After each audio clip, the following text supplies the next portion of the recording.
heard, Your Honor.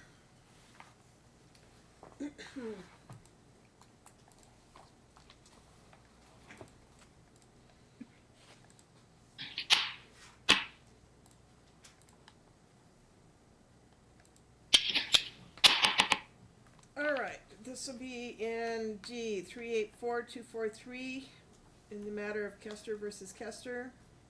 State your appearances, counsel.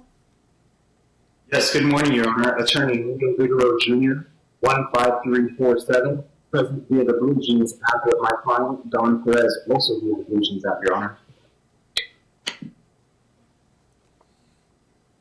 Good morning, Your Honor. Seth Strickland, 14768, on behalf of Mr. Clint Kester, who is present on Blue Jeans. I believe I saw him on earlier. Clint, if you can unmute your camera. Yeah, I'm here. Can you hear me? The camera's at, I don't know what's going on with my camera. You're good. All right.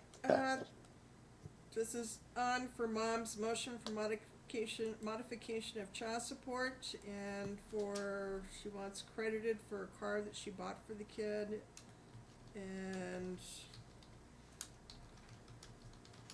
first of all, I do not give, if the parties did not agree on the purchase of the car, I don't give credit for that. That is not a necessary purchase for the support of the child.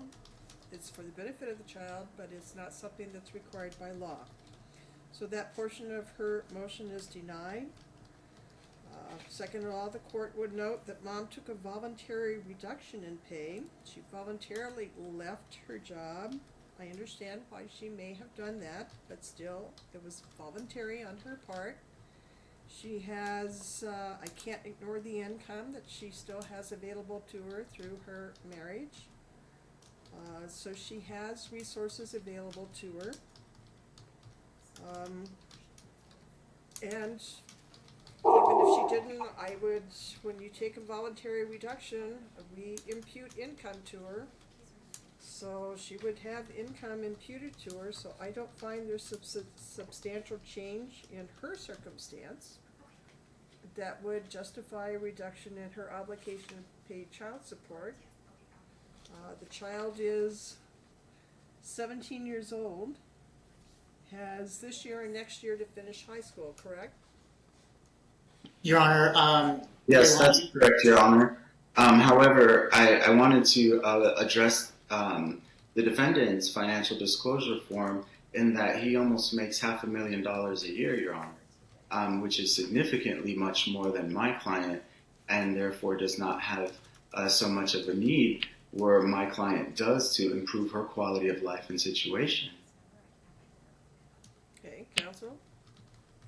Your Honor, from what Mr. Kester has told me, Avery is actually held back a year prior to issues in Avery's past, and actually will not graduate until 2024. And Clint has had primary physical custody of all three children since 2000 and court's indulgence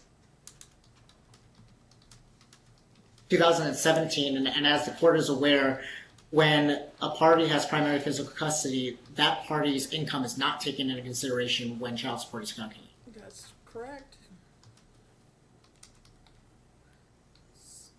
So other than that, is there something I'm missing here? Your Honor, I would request, based on our counter motion, court's indulgence.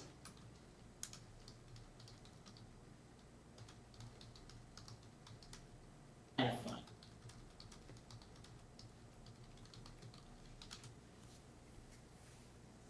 Pursuant to NAC 425.120, subsection 2, it states in determining the monthly gross income of each obligor, the court may direct either party to furnish financial information or other records, including without limitation any income returns. We provided in our counter motion or argument that we believe Ms. Perez is not forthright on her income, especially when looking at her 2018 tax return, which we supplied as Exhibit D, compared to what her child support actually was set at that time. So we would ask that she disclose the last three tax returns in order for us to properly determine what her child support obligation should be. All right, did you not hear what I just said? I'm denying her motion to modify child support.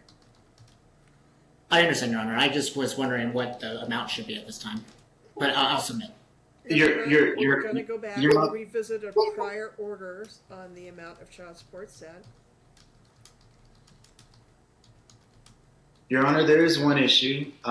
Both parties had come to an agreement in regards to Avery's car insurance, where my client pays $310 a month so that he will have car insurance. That's an agreement that my client states both parties had made. Well, I don't see that on here. One. Yeah, And I don't see that, or I did not know that, Your Honor.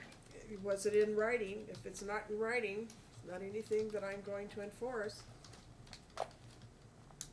So your motion's denied. Matters off calendar, and we'll be off the record.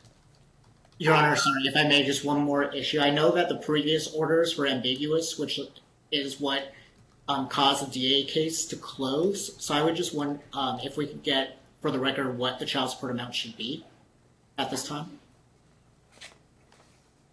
so that you could take that to the DA's office. The amount that she's been paying. If they close the case, it was the prior amount. That order stays in effect.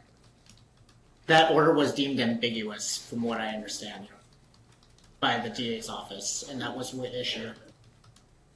So why was the case closed in front of the DA's office? The order from December 10th, 2020, the amount was put on a footnote, and I know there were typos regarding the dates, The order and furthermore, it was related to a downward reduction pertaining to the child health insurance, but they took out half of what her family plan is, when it should only be a quarter, since Clint was ordered to only pay for Avery, and it was due to those two issues that it was deemed ambiguous.